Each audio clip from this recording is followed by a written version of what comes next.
Today the jury has spoken, and Johar Tsarnaev will pay with his life for his crimes.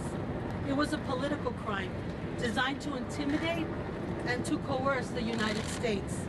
Although the defense claimed that the defendant was himself intimidated and coerced by an older brother, the evidence did not bear that out. All right, that's U.S. Attorney Carmen Ortiz speaking after Johar Tsarnaev was sentenced to death for his role in the 2013 Boston Marathon bombing. It's a good place to start our roundtable, and we bring in former Deputy Staff Secretary to President Bill Clinton and President of Goodfriend Government Affairs, David Goodfriend, and Senior Editor for Stream.org, Rachel Alexander. It's great to have you both with us. Thank you. All right, so we want to talk about this and how it relates to the death penalty in this country. Last month, the Boston Globe conducted a survey that found that less than 20% of residents in Massachusetts wanted the death penalty for Tsarnaev. Some say the verdict has divided the people of that state. David, what do you say? Well, it's always easy in the context of a particular case where we feel angry, righteously angry, at a defendant, to think that the death penalty is the right idea. The problem that I have with the death penalty in general is that through DNA evidence, we've now found that many people on death row were wrongly convicted. There's no way of undoing a death penalty. So I think as a matter of judicial procedure, if we're going to be honest about our legal system and recognize it's populated with human beings who make mistakes, and that there's scientific evidence increasingly that people have been wrongfully convicted for death, I think that should give us all pause. Now, in this case, there was no question apparently in the juror's mind that there was guilt here, and they meted out the largest penalty available to them, the death penalty. Well, Rachel, I wanted to ask you this. Oh, go ahead, David. I'll let you wrap up. Well, I was just going to say, it doesn't mean that we don't have other punishments elsewhere in the country in states that have gotten rid of the death penalty, like life without parole. Yeah, like Washington State, for example. And Rachel, I wanted to ask you this too, because we have a pharmacy group, a group of pharmacists and some doctors' organizations saying that they don't support the death penalty any longer, or at least they will not participate in the actual practice. And that would indicate to some that we have maybe reached a tipping point in this country where the death penalty will be going away, but this may change folks' minds. What do you say?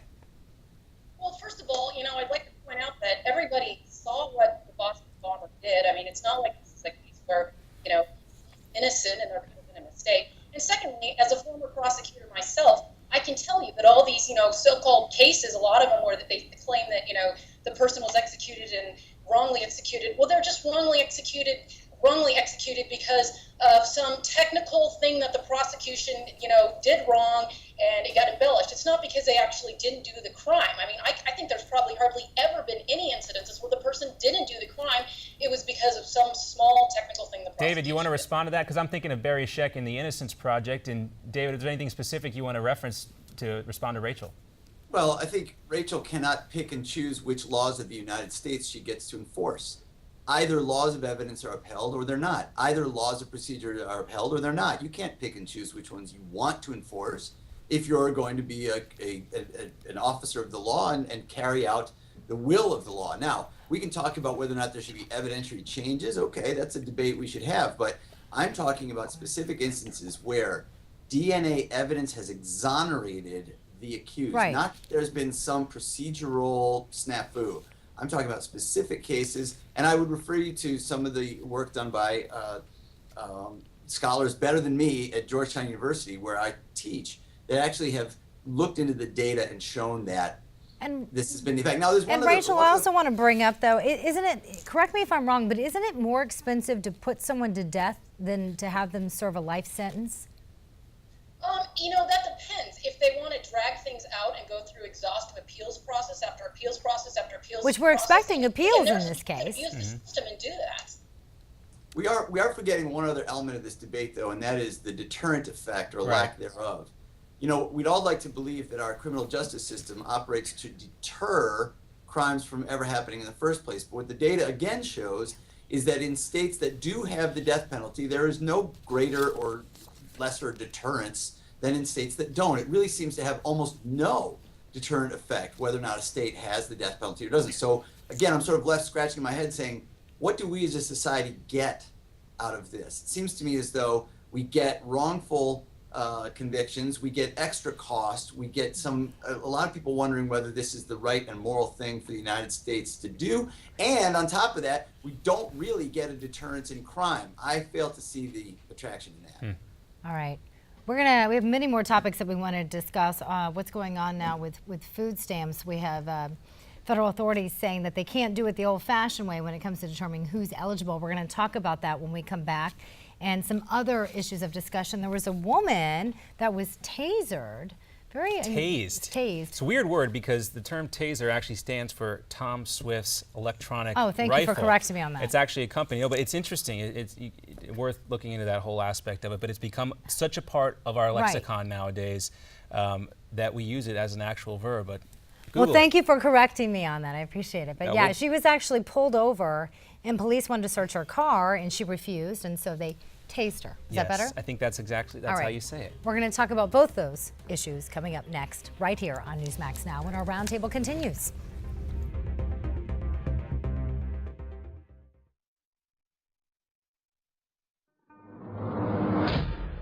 Why am I being held? Why do you want to get in my trunk when you have no right to? Ma'am, if you can have a seat, we've explained this to you, okay? We have a canine unit en route on its way, okay? If they're not here within 20 minutes, I'm gone. So sit in your car. I don't have to sit in my car. That's fine. I can stand right here. I can stand right here. I'm telling you to stand over there. Well, I'm telling you I can stand here. I'm not in your way. I will sue your ass. Do you understand me? Go for it. Touch me then. Move over there now. Go ahead, touch me. I'm telling you to move over there. Sir, don't, sir. You will.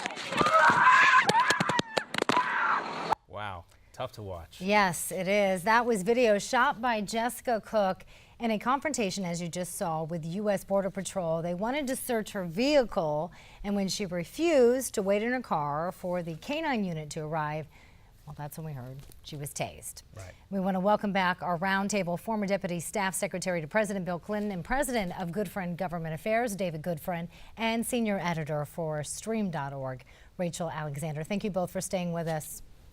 The woman that we just saw is now threatening to file a lawsuit because of what you just saw. David, I want to get your take on this. Is this an abuse of power or an acceptable use of force? It didn't look to me like she was posing a risk of flight or even a risk of resisting arrest, but she actually made a really salient legal point herself in that video, which is those police officers, it seems to me, neither had probable cause nor a warrant. So here she was asserting her rights, and they turn around and physically subdue her, whatever you want to call it, tasing or anything else. They physically subdued her. That strikes me as really questionable police behavior, unless of course there's some other facts that we don't see from that video, like something that would give the police suspicion that she was somehow breaking the law. That I think would be a fact that a court would dig into. But I defer to my prosecutor friend here. Maybe. Yeah, so were the police out of line, Rachel, or did they have probable cause?